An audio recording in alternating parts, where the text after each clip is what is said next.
My name's Ray Poynter, and welcome to State of the Market Research Nation 2019. The first piece of news comes from the SMR Global Market Research Report, and research is growing. And if you look at this data here, this covers 2013 through to 2017. And what that shows is that the traditionally defined market research has increased from $38 billion through to $42 billion. Not a lot. It has gone up, but really it's not changed very much. But if we add in the new forms of research, the telecoms, the web analytics, the predictive analytics, what we see is there has been much more change, from $62 billion back in 2013 up to $76 billion. So that's good news for the industry, but it also tells us that the industry is changing.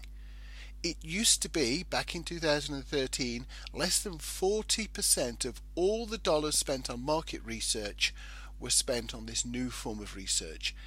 By 2017, which is what is reported in the 2018 report, we see that is up to 46%. Very soon, 50% of market research globally in terms of expenditure will be these new forms of market research. Market research is changing, and it's changing quickly. This is also changing the sorts of people that we're employing in the industry. We're getting more predictive analysts, data scientists, marketing scientists, people who work with data. We're employing more software engineers, and this means that these people are more expensive.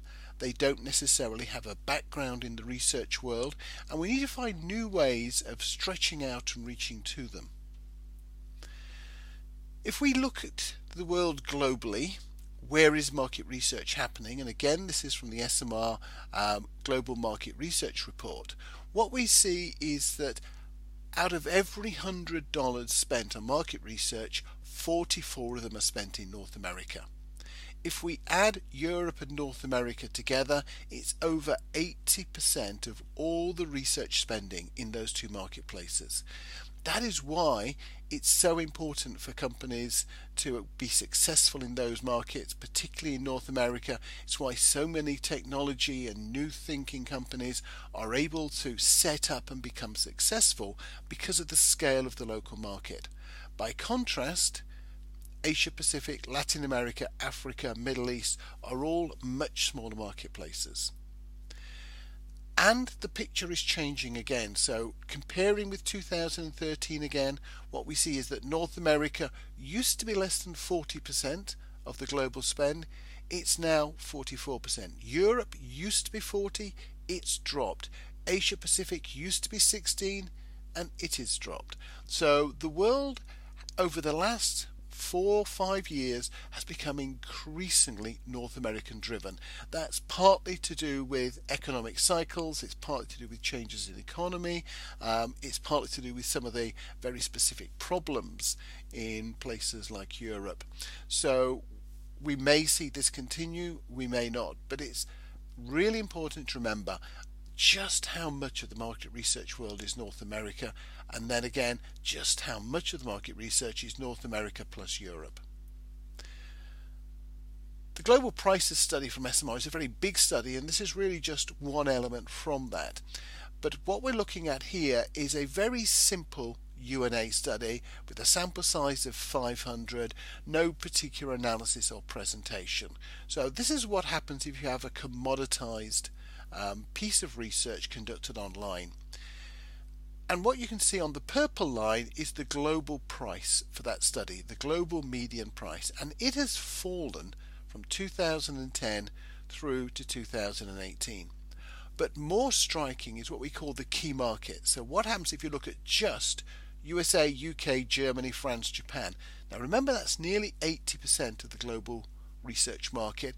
They are some of the most expensive countries to do research in, and the price has crashed from 2010 through to 2018. And not only that, there used to be a massive difference between the key markets and the rest of the world, and that difference is disappearing. We're looking at a highly commoditized, centralized marketplace for online market research. There are differences between the countries. Again, looking at the global pricing study, the most expensive country, Switzerland, more than 6 times as expensive as Egypt. But even that is changing. When I did this study 2 years before in 2016, the gap between the most expensive and least expensive was 10 to 1. Now that gap is 6 to 1, underpinning the fact we're moving towards this commoditized, centralized, one sort of global system focused around online research. One of the interesting things to remember, and we looked particularly this time in the global pricing study at social media data, social media research. And it's not as cheap as you might think. So one of the projects we asked people to quote for was just collect social media data and give it to the client to analyze. And that has a median price of $10,000. We then asked them to say, now what would it be if you had to do some analysis in a presentation, and the median price went up to $15,000. If you want analytics adding to that, it goes up considerably again, and it goes to $21,000 for the median price for a very simple, straightforward social media listening project. Now compare that with what I showed you a moment ago, a simple U&A where we're collecting 500 interviews. That's only going to cost you 8 or 9,000. It can be cheaper to collect survey data than it is to collect social media data. That will have to change before social media data really takes off in a much bigger way. It's already important, it's in wide use, but it's not become anything like as dominant as we expected. And the reasons seem to be how long it takes to set a project up, and it's frankly not cheap enough. Now, recently we've had the GRIT report come out, and I'm lucky enough to be on the editorial team that helps produce the GRIT study, and it's a great way of looking at not a representative section of the industry, but at the people who are leaning in, the people who are moving forward, where a lot of the changes are happening. And if we look at that, I've taken 7 key things from that report. The first is that the 3 A's are going to be absolutely key. They are key and they will be key. Agile, automation, and artificial intelligence. When we look at the emerging technologies, which is my core section when I work on the GRIT report, most of them are not very new. It's online communities, it's mobile qual, it's mobile surveys are all the ones that are really dominant. The Internet of Things, virtual reality, neurosciences are all becoming quite strong niches, but they're not becoming mainstream. The value of qualitative research is really coming through as a very, very strong theme.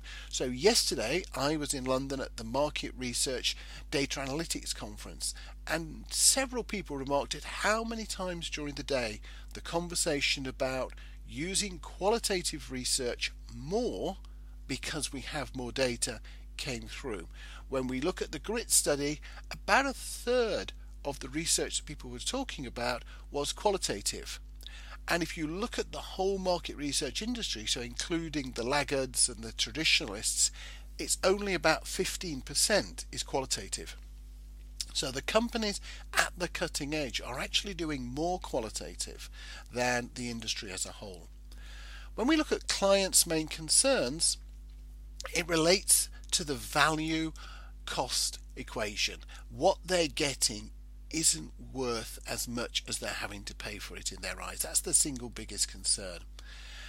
When I look at what the suppliers are focusing on, I think it's the wrong thing. They keep going on about quality of the insight, and that actually is not the thing that frames the purchase decision and the usefulness of the solution. It's the value versus the quality that is making that difference. Scalability is absolutely key. If you want to be successful, you have to have something that can be scaled. It's no use having something that depends on skilled individuals. You have to have something that can move into lots of countries, into lots of places, and with lots of clients. And one of the striking things in the study is the optimism. There is a lot of optimism from the entrepreneurs and the people using these new techniques, but I suspect it's mistaken. I will come back to this later in this presentation, But I think there is a very good chance that 2019 is going to be a problematic year. What have we seen going on in the industry? Well, the Canadian Market Research Society going bust after 60 years, and now we've seen SMR come in and work with local companies and the Insights Association, and we're seeing some regrowth. Kantar's Digitab closed. Cambridge Analytica going bankrupt. We saw this phenomenally strange purchase by SAP where they bought Qualtrics for $8 billion, which was really quite striking.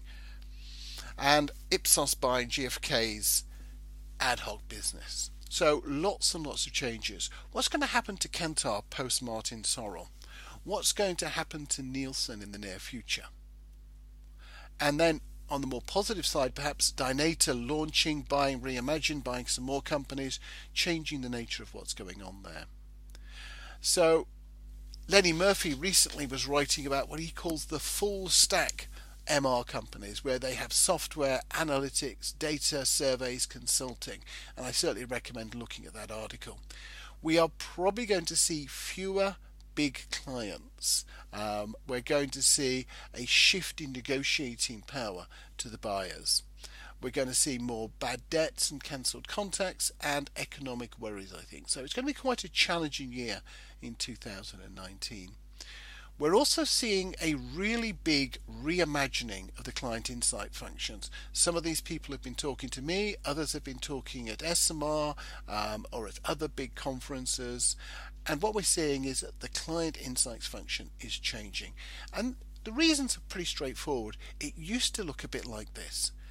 Market research was contacted by the insights function who talked to the rest of the business, and this was a nice controlled model.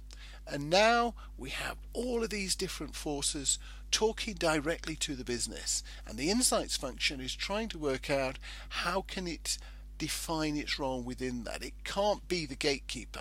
It probably has to be the teacher, the interpreter, the quality standard, the liaison, and all of these sorts of things, as opposed to the gatekeeper role. When we look again at the GRIT study at what clients think agencies do well, they think that agencies conduct the research well, they design the research, they understand the problem that needs to be researched, they've got good project management. But it's what is delivered, the things at the bottom of the table, that are the problem. It's not what the agencies do, it's what the agencies deliver. So they don't deliver value for costs, data visualization, business recommendations. They don't interact with senior management and understand the business when it comes to the deliverables. So it's what is delivered that really needs to change. Now, I mentioned Agile earlier, and I'm just going to cover it briefly here.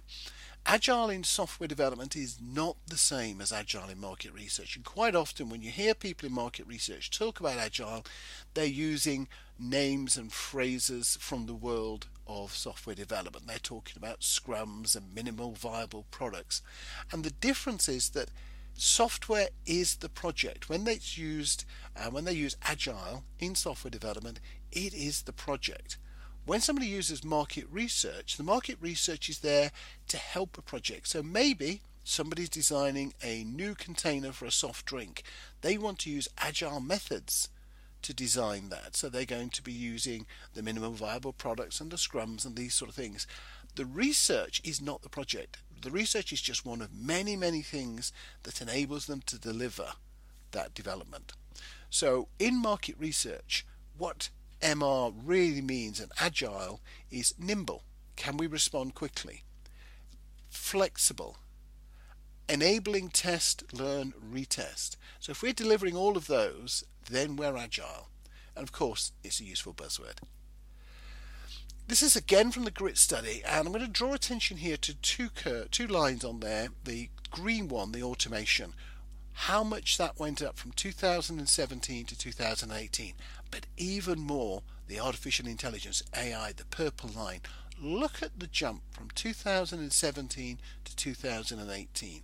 People are seeing these two as becoming really big game changers. This is going to be even bigger in 2019, and it will be even bigger in 2020. When we look at what people are doing with automation, It's a wide range of things. Analysis of text data, analysis of survey data, the charting and infographics, analysis of social media. So all of these things that take time and they're inconsistent are being automated, and that's a great change. Back in the autumn of last year, Rosie Ayub and I looked at what is happening with artificial intelligence. We talked to a wide range of organizations, and the push areas are chatbots. If you want my hottest tip, what's going to happen this year, it will be chatbots. But also automated facial coding, sentiment analysis, text analytics. We're seeing AI all over the place, and it's going to have a bigger and bigger impact on what we see and do. Now, if we take that world of chatbots, there's an incredible number of organizations now offering them. They seem to be a new company every month. Definitely get involved in this. Rosie and I also talked with a wide variety of companies who are using AI, from small startups through to some of the biggest companies around, and the sort of feedback we got was that a lot of different things are being done. Yes, sentiment and topic detection, coding and tagging, video analysis, lots of it, speech to text, translations. It was great to hear from P2 Sample about how they were using AI to detect fraudulent and bad interviews in their data sets. So there is a lot of it going on. This is not hypothetical.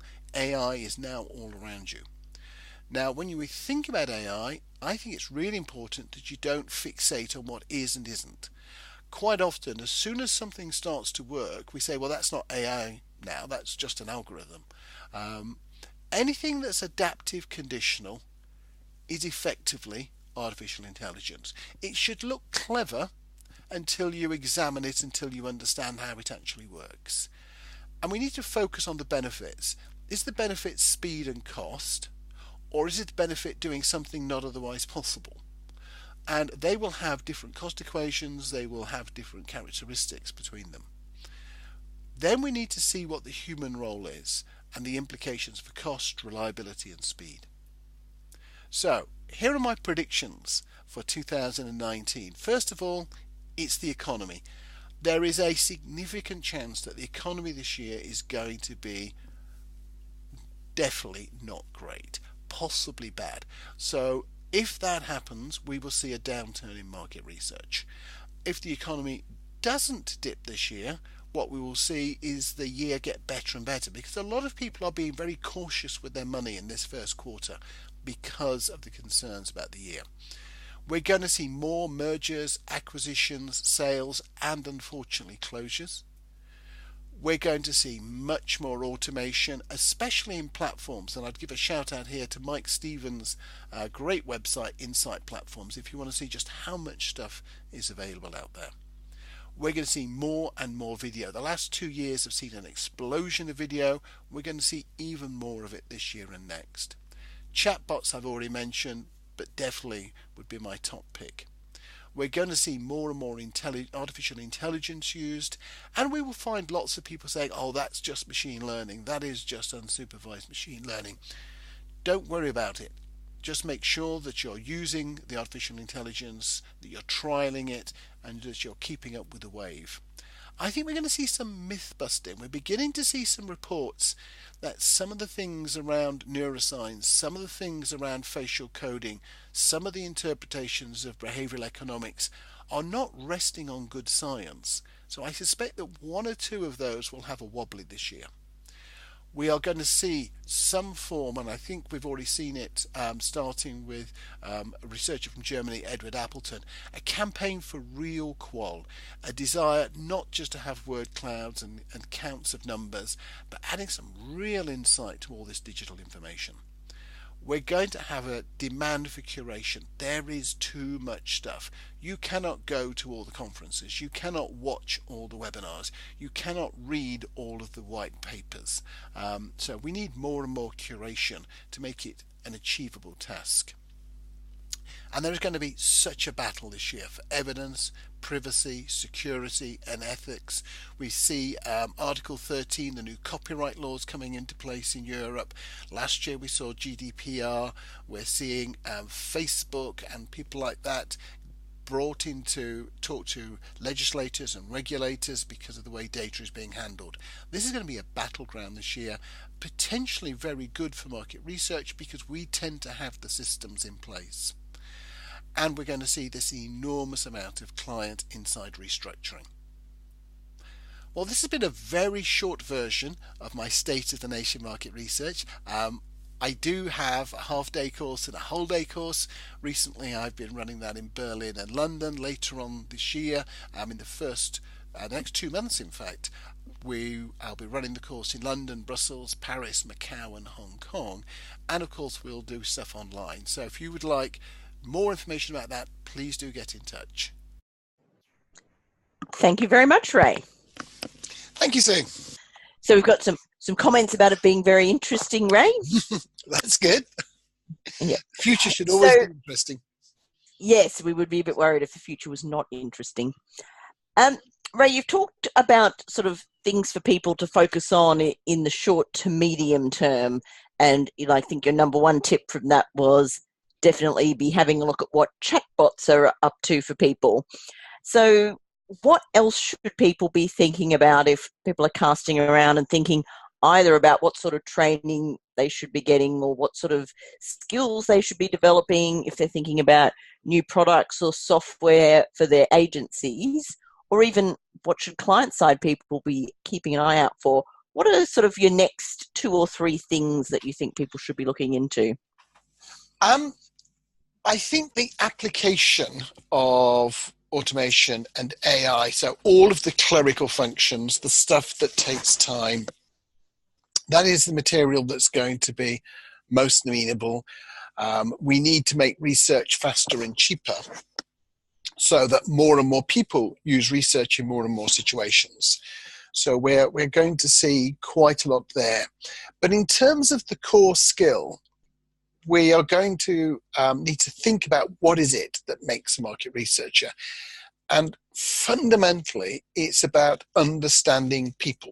Our core skill needs to be our ability to understand people. And one of the things that I've noticed is that quite often when you have an automated system with some quite nice AI, most people still can't configure what their business problem is. So there is a role for people to talk to clients and to talk to end users of data within the client-side organization to say, but yes, what is it you really need to understand? When they come along and say, we want to understand the drivers of satisfaction with the check-in process at the hotel, to say to them, well, why do you want to understand that? Oh, we want to be able to reduce churn. We want to get more. And pushing people into that second and third level of conversation. And then when we start to look at the data that comes back from consumers, from customers, from citizens, understanding where it fits in the hierarchy, how to join it together, and then how to turn that into value for the client. I come back to that point that the biggest weakness that clients are talking about in terms of agencies is what we deliver. It's not what we do that is necessarily weak, it's what we deliver that really needs to change. Okay, so we've a little flurry of questions coming in. So any new methodologies for customer journeys on retail? Not yet, but I think we are going to see some things. I saw a fascinating tool, which I can't talk about yet because it's going to be released in about another 6 months, which is going to collect a lot more in-the-moment experience data. And I think that what we are going to see with some of the passive data collection, some of the Internet of Things, is more data about the journey. Because as we see more data about the path to purchase, the more we understand about the routes not taken. One of the most important things that we have under-researched in the past, because it wasn't accessible to us, is how many things didn't happen. And I think that that is where some of the fascinating changes are going to be happening in the future, to do with collecting large amounts of video, large amounts of passive data, getting people to reappraise the routes that they took so that we can do those contrasts. So I think we're going to see a lot in that. We're also going to see a lot more data collected in the retail situation. So obviously online, we had a massive amount. But the amount of data that we're collecting in store and with people there that's growing quickly. We can't interpret it because we don't have the AI tools, but the AI tools are coming on board. And it's as these things combine that we start to get the new insights. Okay, here's one that's flagged as a slightly specific question. I think IT and telecoms was included in new in one of your first slides, re the SMR data. Isn't that just a sector, or does it mean something else? It's the data that is being used. So not research about telecoms, but telecoms analytics being used by retail companies, telecoms analytics being used by car companies. So it is a new body of data with a new set of analytics being applied to it. So not the sector IT telecoms, which has been around for a long time and is simply a sector, but it as a source of information being used across all the sectors. Okay, so Ray was called away mid-prezzo, so apologies if I missed the answer. Isn't the population and growth in the purchasing power in China, India, and the major markets in Africa massive areas of opportunity for MR? The growth of research purchasing in those countries has been dwarfed by the growth of research purchasing in North America. And frankly, in some of those markets, in India, it has been relatively static. China has moved ahead, but it's still, the size of the market is much less than the size of the research market. The size of the research market is proportionally a tiny fraction of what it is in the UK, of what it is in the United States. So the total research markets in Japan and China are very similar sizes, very different markets. And there are opportunities there, but you'll only get significantly rich if you do techniques that will exploit North America and Europe. So really it depends on what the scale of your optimism is. You can make a perfectly good living in Vietnam or Thailand or Indonesia or Fiji or South Africa. But in terms of developing techniques that are going to become global techniques, in terms of developing large companies, then the North American, European markets are really important, which is why the vast majority of new techniques that come out come from one of those two markets, because there are more chances to develop something. But we do see alternatives. We see, for example, Q Software coming out of Australia, which is a much smaller market, being very successful. And one of our sponsors, indeed, conjointly. So here's one on the coding of open ends. Is traditional coding of open ends dead? Even though AI is doing this work, is it still out of reach cost-wise for smaller boutique firms? And will those firms still be relying on traditional methods? Coding open ends is going through an expansion, and it's going to expand more and more and more as these techniques come more on board. Almost all coding open ends starts with human coders doing the first few hundred, few thousand, and then getting the software to work with it there. There is an alternative route, which is the unsupervised machine learning, where what happens is the AI produces groupings, and then the human has to go in there and say, actually, that's not two groups, that's just two, that's another, the same thing expressed two ways. This group needs to be split into two groups because actually it's two different pieces. Oh, look, we've split low and quality into two separate words. We need to do something to bring those two words back together. And so you can start with the machine doing some grouping and then a human takes over, or you start with a human, you teach the machine, and then it runs. Where there will then be less people involved is on something like a tracking study. So on a tracking study, you do the coding machine training at the beginning, and then you may not have to revisit it with humans for a year. but you still keep a bit of an eye on it for when new phrases come in. So my guess is that the number of people who do coding will increase in our industry. The percentage of all coding that is human coded will decrease because the amount of open ends that become coded will massively increase. We're going to start asking more and more open-ended comments, and we have got the speech to text translation getting better and better. So all that video material is going to have the text from it collected, which then needs to be coded. Okay, Ray, we've got a question for what is your view on DIY? Will we see more clients doing it for themselves? For example, in the area of communities, as people on the client side have experienced seeing agencies run them and then feel confident in doing it for themselves. I think we will certainly see more DIY, which means that we need more tools to help people do that DIY. And so very different patterns happening in different companies, but there are clients around I know who've got 10, 12, 14 researchers working on their insight community. And that is simply because they're able to turn things around a lot faster and it works for them and the total budget is more effective.